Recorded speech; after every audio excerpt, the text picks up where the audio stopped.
какую схему подсоединения насоса к автоматике сделать, систему защиты. Вот здесь вот и начинается самое интересное с теми ошибками, с теми проблемами, которые я столкнулся. Как я сказал, у меня были и итальянские насосы, были и типа малыша, ручеек, вибрационные насосы. В чем заключалась у меня проблема? То есть у меня располагалось по такому принципу. Для того, чтобы каким-то образом поддерживать давление у себя в доме, естественно, у меня был насос. Далее у меня входил в дом трубопровод. Кстати, даже вот неутепленный вариант при сильных морозах у меня где-то, когда было минус 30, минус 35, у меня за 10 лет перехватило именно вот в этом месте. То есть даже не в этом, а вот в этом месте прихватило воду при переходе через фундамент. У вас, грубо говоря, фундамент и маленькое отверстие, вы просто просунули трубопровод. Смотрите, что вот здесь самое опасное место. Лучше всего сделать футляр, и когда идет труба в трубе, воздух, самый хороший теплоизолятор, он не даст уже, так скажем, примерзнуть. Причем получится, если у вас здесь более-менее теплая плюсовая температура в помещении, и в кессоне будет плюсовая температура, вот в этом футляре у вас будет движение воздуха именно с плюсовой температурой, и тогда водопровод у вас не замерзнет. Ну, дальше вернемся к моей проблеме, которая у меня возникала. Естественно, после того, как заходил у меня в дом трубопровод, у меня был расширительный бак вот такой вот стоял, реле давления, и потом уже сама система водоснабжения по всему дому. Значит, и у меня первый итальянский насос, как я сказал, отломился вал. Я сперва не понял, почему, зачем, а потом поставил уже малышок, и получалось так, что на малыше, вот если взять насос, там тоже есть вал с клапанком, и он отрывался. То есть здесь отрывался, то по резьбе, и клапанок уже просто-напросто не работал. То есть вибрация есть, а вал отломленный и не работал. Получилось то, что сам насос, предположим, рассчитан на 40 метров подъема. У меня с 30 метров он висел. Плюс он попадал в систему автоматики, где я создал еще 1,5 атмосферы. И получается 30 метров водяного столба это 3 атмосферы. Плюс 1,5 атмосферы это 15 метров водяного столба. Он должен был давить 45 метров. И получается он работал на пределе, то есть сверх своих возможностей. И когда он накачивал мне давление в расширительный бак, и, естественно, превышая свои возможности, у меня отломался просто-напросто шток. Такая же песня произошла и с первым насосом, с итальянским. Первое время у меня вылетела шпонка, срезала шпонку, второй уже отломился шток. В чем была моя ошибка? Когда итальянский насос стоял, у него, естественно, было и температурное реле, тепловое реле. Он у меня срабатывал. Я не пойму, почему срабатывает. Вроде бы насос качает, а реле срабатывает. Я ее взял, просто-напросто отключил. И результат был то, что переломился вал. То есть он работал при полной нагрузке, когда уже превышал по току все свои мощности. Я перешел уже ко второму варианту, и с этим вариантом у меня насосы проработали уже потом 5 лет без всяких аварий. То есть глубинный насос, какой бы он ни был, либо центробежный, либо малышок вибрационным, я подавал в бочку. То есть взял обычную пластиковую бочку 200-литровую и подавал с самоналивом в бочку. Естественно, у насоса никакой нагрузки нет. Он прямым изливом наливает в бочку, и все. Здесь я сделал небольшую систему автоматики. То есть взял блочок, он так и называется, реле уровня, где у него выходят электроды. То есть самый нижний электрод и верхний и нижний уровень.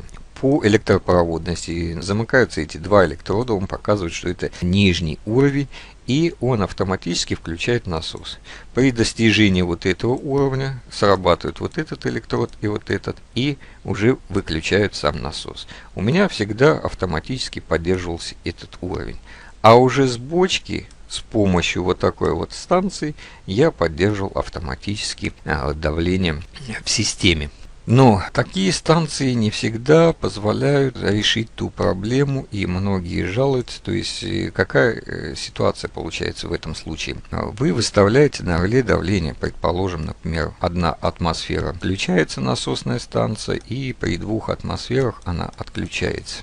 Что происходит в этом случае с газовой колонкой? Естественно, при 1 атмосфере давление у нее газовая горелка подает больше пламени, если хорошая газовая колонка в автоматическом режиме. Старого образца газовой колонки просто тухнут при таком давлении, а при 2 атмосферах проток уже увеличивается, скорость протока, воды проходит больше, и она не успевает просто нагреть то количество воды, которое происходит. И подача горячей воды через душ просто-напросто плавает, то горячее, то холодное. Многие с этим вопросом, наверное, сталкивались, и не совсем неприятно, когда моешься душ. Немножко вернемся назад, то есть это вот про ту систему, которую я говорил с помощью расширительного бака. Вот так вот выглядит комплект для глубинного насоса, то есть реле давления, манометр и сам расширительный бак. Вам комплект понадобится, естественно, сам глубинный насос, реле давления с манометром, гибкий шланг, чтобы подсоединиться к расширительному баку, обратный клапан на насос, если у вас отечественный насос, ну и соединительные фитинги.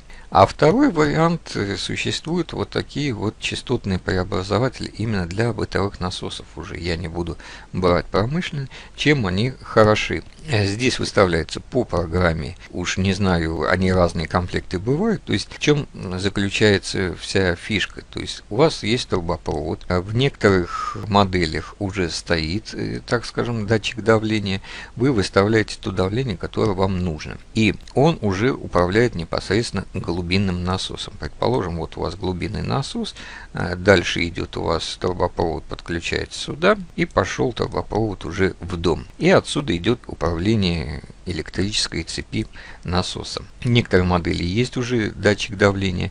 Вы выставили, например, 2 атмосферы. И при закрытом кране в системе и выставленном давлении насос будет работать до тех пор, пока он не наберет 2 атмосферы. Потом выключится.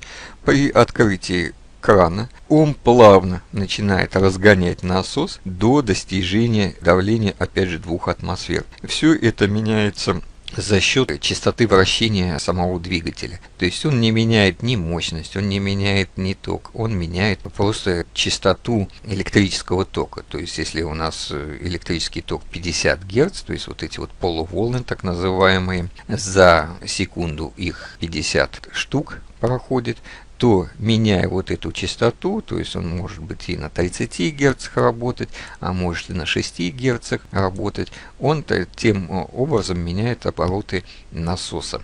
Чем хороши вот эти частотные преобразователи? Я согласен, что они дороже намного всей остальной автоматики, но они играют очень много, так скажем, защитных функций. То есть, кроме того, что у него стоит здесь тепловое реле потоку, то есть защита потоку, он не будет перегреваться насос. А второе, то, что он автоматически будет поддерживать давление. Третье, имеется у него, так сказать, экономический эффект. То есть, когда он выходит на постоянную работу, предположим, у вас набирается ванна. Как он разогнал насос, поставил, например, первоначально он на 50 Гц, потом через несколько секунд он может частоту уменьшать, и таким образом экономия по электроэнергии достигает до 50%. То есть он может работать на 50% мощности потребления самим насосом. Бытовые вот такие частотные преобразователи я не использовал, но я использовал промышленные. И огромный эффект достигся на одном из объектов, где мы запускали насос 55 киловатт мощностью, и там нужно было им держать постоянно 6 атмосфер давления. То есть это сельхозугодие, и нужно было для полива держать. Так вот, 55 киловаттный насос дал за месяц экономии порядка 75% по электроэнергии. Только с учетом того, что использовали именно частотный преобразователь. Сам частотный преобразователь стоил по тем временам сумасшедшие деньги, но он буквально окупил за один сезон использования его. То есть, опять же, летний огороднический сезон, так называемый. Для заключения хочу вам показать вот такой вот комплект. Это насос Grundfos. По-моему, у него здесь производительность порядка 5 кубов в час и подъем 70 метров. И у него в комплекте уже вот идет сам кабель. Естественно, расширительный бачок небольшой для того, чтобы убрать все гидроудары. Он здесь на 8 литров. Дальше идет у него датчик давления, с помощью которого контролировать, и частотный преобразователь уже в комплекте. То есть, если вы покупаете вот такой комплект, больше, в принципе, никаких заморочек у вас не должно быть с работой системы водоснабжения от артезианской скважины.